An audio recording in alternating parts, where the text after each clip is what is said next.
All right, good morning, everybody. And first off, I want to apologize for the background noise. As you may have noticed from the opening sequence today, I am in New York City with Barry Baumgartner. Hi there. You know, when we're at TVE and we show a bar and it's always in the backdrop like it's our favorite place in New York City, that's where we are. Exactly. We are in Balthazar at one of our favorite places for breakfast. Absolutely amazing restaurant. Today's question, this is number 6 in our 30 days of 30 questions about live events. And today's question is from Diane Hill, and I'm going to read it. I've got it on my phone. Diane asked, is there a template that you have for designing workshops and seminars?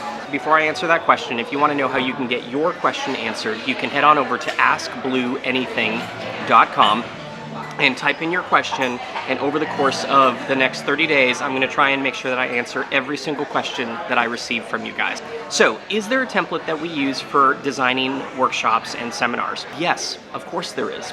Barry and I, as you know, advocate for a 3-day event model. Inside a 3-day event model, we follow a process. And that process for us is called the 3x3 PAG. Number 1, PAG stands for Program at a Glance. It is essentially the equivalent of, if I were to say, content flow, right? How does your content flow throughout the course of those 3 days? It's 3 days of your event, and each day for your event follows or has 3 main themes that you want to make sure that you cover on each day. Let me share with you what each of those days is. So, day 1, the 3 themes that we cover are content, connection, and community.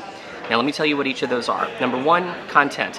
I think this probably is fairly straightforward, but you want to make sure that you deliver amazing content on day 1. Hold on one second, I gotta get a coffee. Thank you so much. More coffee. That's the second one. At the end of day 1, from a content perspective, you want your attendees to leave the event thinking to themselves, the content at this event was so amazing. I have so many ahas, so many takeaways. I have so many pages of notes. It was worth it, even if the event were to end today. But here's the amazing part. I still have 2 days.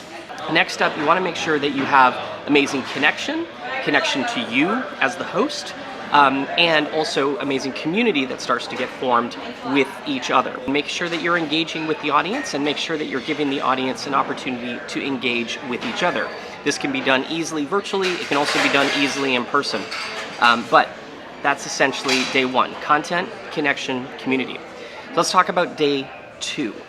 Day 2 is all about problem, solution, and invitation. Now that's not to say that you don't still deliver amazing content on day 2, you absolutely do, but what winds up happening about halfway through the day, remember day 1, at the end of the day, it's like, oh my God, this has been amazing, I have so many ahas, so many takeaways, I still have 2 days left, how awesome is this? Now about halfway through the event, as you continue to deliver amazing content, something interesting happens, right? This is where the problem or the pain comes in. And that is, it goes from, oh my God, I have so many ahas, so many takeaways, to, oh my God, I have so many ahas and so many takeaways. Halfway through the event, they start to realize, I'm closer to going home than I was to being here. This event bubble that you have created for them is about to burst. The solution comes in the form of your invitation to whatever is next in your life cycle of your business, right? So what's the next step that you're going to have them take with you as a result of hosting this event? For some of you, it may just be renewing a membership. For some of you, it may be launching a mastermind program. There's a whole bunch of different options, but whatever that next step is for you, that is going to provide the solution in the form of your invitation. So that's day 2. Now, day 3 is all about decision, commitment, and celebration. So let's talk about that really quickly.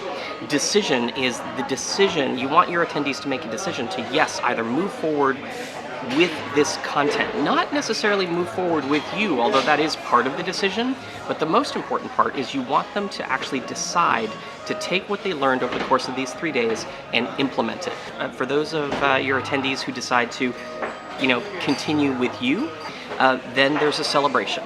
And we always celebrate those who actually take the steps of moving forward with us, and usually in the form of a welcome celebration over lunch, or maybe at the end of the event, something along those lines. So that's day 3. I'm just going to go through that one more time. Day 1, content, connection, and community. Day 2, problem or pain, solution, invitation. Day 3 is decision, commitment, celebration. That's the general structure that we follow for every single event, every single 3-day event that we produce and have produced over the course of the last 18 years.